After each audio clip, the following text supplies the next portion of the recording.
Bismillahirrahmanirrahim. Assalamualaikum warahmatullahi wabarakatuh.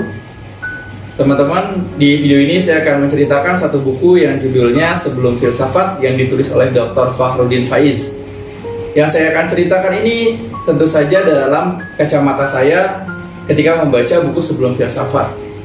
Bisa jadi ada perbedaan antara perspektif saya, kacamata saya dalam membaca buku Sebelum Filsafat ini dengan perspektif Dr. Fakhruddin Faiz ketika beliau menulis. Tapi mudah-mudahan perbedaan-perbedaan yang ada tidak terlalu menyimpang jauh sehingga yang saya sampaikan itu mendekati apa yang ingin Dr. Faiz sampaikan di dalam bukunya ini.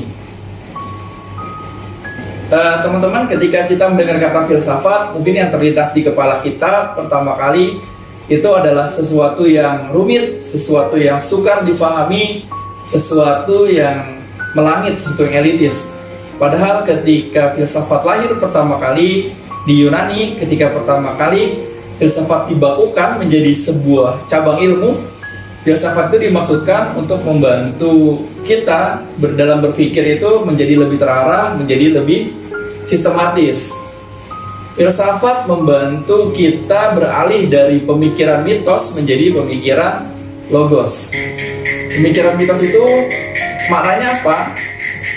Pemikiran mitos itu gagasan-gagasan, ide-ide, pemikiran-pemikiran itu yang langsung ditelan bulat-bulat, yang langsung diterima tanpa adanya proses penalaran terlebih dahulu, tanpa adanya penelitian mungkin, tanpa adanya proses berpikir yang logis, langsung diterima.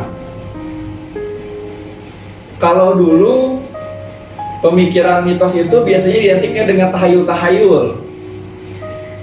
Misalnya kalau ada petir, wah berarti dewanya di Yunani sedang marah, seperti itu.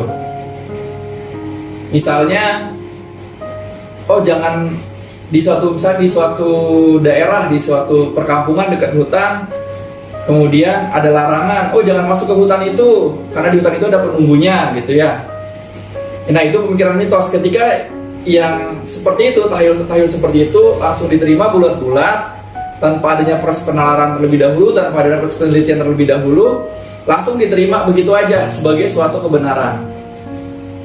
Nah, kemudian dengan adanya filsafat beralih dari pemikiran yang tadinya pemikiran mitos menjadi pemikiran logos. Pemikiran logos itu artinya dalam melihat fenomena, dalam melihat satu pemikiran, ide, gagasan, itu dilakukan pemikiran dulu, penelitian dulu, penalaran dulu. Itulah pemikiran yang sifatnya logos.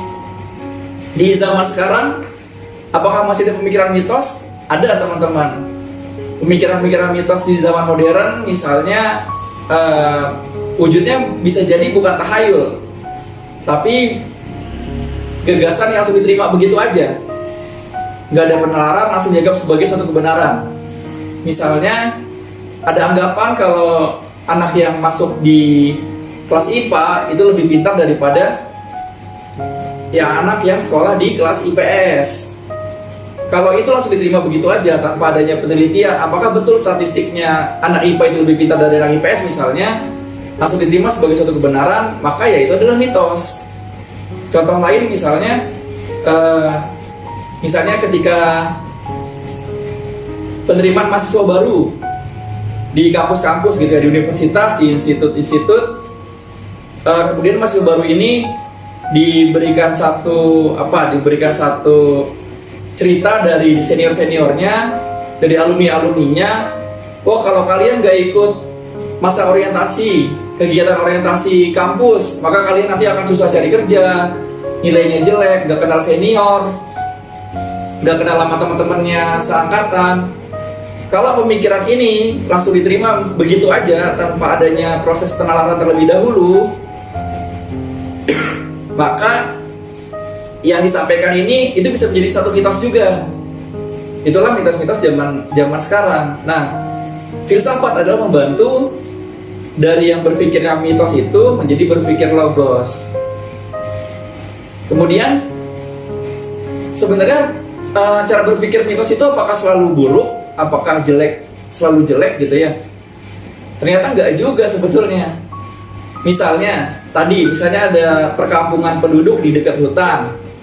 Ada mitos, oh jangan masuk hutan, ada penunggunya, nanti kamu misalnya kesurupan. Sebetulnya nggak jelek juga, tapi misalnya dimaksudkan untuk supaya orang-orang itu nggak masuk hutan terus pengen tebang hutan sembarangan gitu kan, sehingga nanti ada hutan yang gundul kayak gitu. Bisa jadi ketika mitos itu lahir tidak dimaksudkan buruk, tapi memang dalam proses berpikirnya itu tidak sistematis, tidak dilakukan secara ilmiah. Tadi kita sudah bahas kalau filsafat itu adalah suatu alat untuk membantu kita berpikir lebih sistematis dan lebih terarah. Sebetulnya kegiatan dalam filsafat itu apa aja sih? Kegiatannya ada 4, teman-teman. Yang pertama, verifying concept. Verifying concept ini yaitu memperjelas suatu konsep. Kenapa kita harus memperjelas? Karena terkadang kita dalam menyampaikan satu ide, dalam menyampaikan satu gagasan, itu campur-campur. Karena konsepnya nggak jelas. Misalnya, kalau ada forum yang isinya ada pembicara menyampaikan sesuatu di depan audiens, nah itu disebutnya apa? Apakah itu seminar, apakah itu lokakarya, apakah itu diskusi, apakah itu ceramah? Kita kadang-kadang memakai istilahnya itu seenaknya. Yang penting enak didengar. Padahal masing-masing konsep tadi, lokakarya, seminar, diskusi, ceramah, itu masing-masing ada maknanya yang penempatannya harusnya ada waktunya, ada tempatnya. Tapi karena kita konsepnya nggak jelas, karena kita nggak paham konsepnya, maka kita makainya sembarangan. Maka pekerjaan pertama dari orang yang sedang berfilsafat adalah verifying konsep, yaitu memperjelas dulu konsepnya. Yang kemudian yang kedua, kegiatan dalam berfilsafat adalah constructing argument. Constructing argument adalah menyusun argumen-argumen. Nah, dalam menyusun argumen ini sebetulnya sederhananya adalah menjawab pertanyaan kenapa. Misal buat teman-teman yang mau kuliah, dalam memilih jurusan, pertanyaannya kenapa kamu memilih jurusan itu? Atau misalnya teman-teman yang sudah bekerja, kenapa kamu memilih pekerjaan itu? Kenapa di perusahaan itu? Kenapa di tempat itu? Pertanyaan kenapa inilah yang membantu kita untuk menyusun argumen. Karena gini, kadang-kadang dalam kita melakukan sesuatu, dalam kita mengambil keputusan, nggak dilakukan refleksi dulu, nggak dilakukan tadi, nggak ada argumennya, pokoknya ngikut aja. Maka pekerjaan dari orang yang sedang berfilsafat, pekerjaan keduanya adalah constructing argument, yaitu menjawab pertanyaan kenapa. Sederhananya seperti itu. Yang ketiga adalah analyzing. Analyzing ini menguji ketepatan tadi konsep dan argumen dengan porsi dan proporsinya. Misalnya gini, teman-teman punya teman yang beratnya jauh melebihi masa ideal, berat masa ideal. Kemudian kita panggil dia nih, gendut, sini gendut.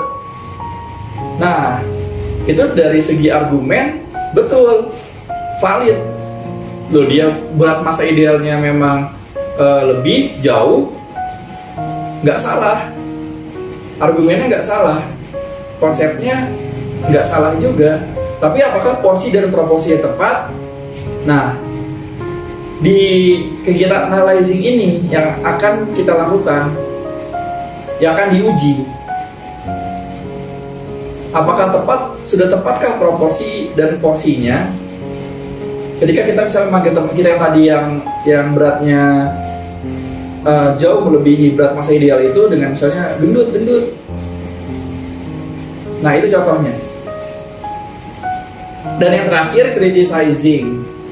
Criticizing ini kita menguji keseluruhan. Yang pertama, kita menguji konsepnya, apakah konsep yang dipakai itu sudah pas atau belum. Kemudian kita menguji argumennya valid atau enggak.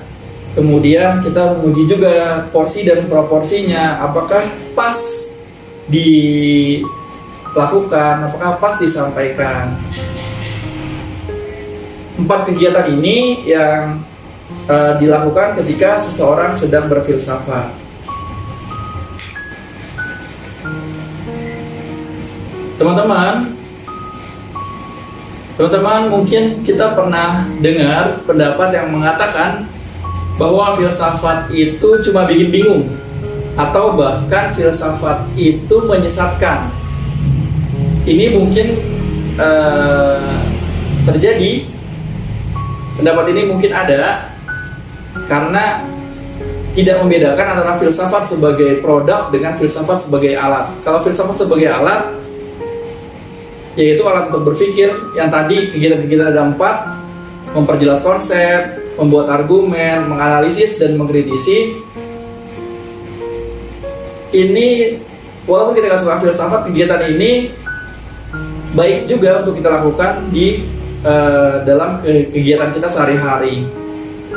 Tapi kalau filsafat sebagai produk, ini adalah hasil berpikir dari orang-orang yang berfilsafat.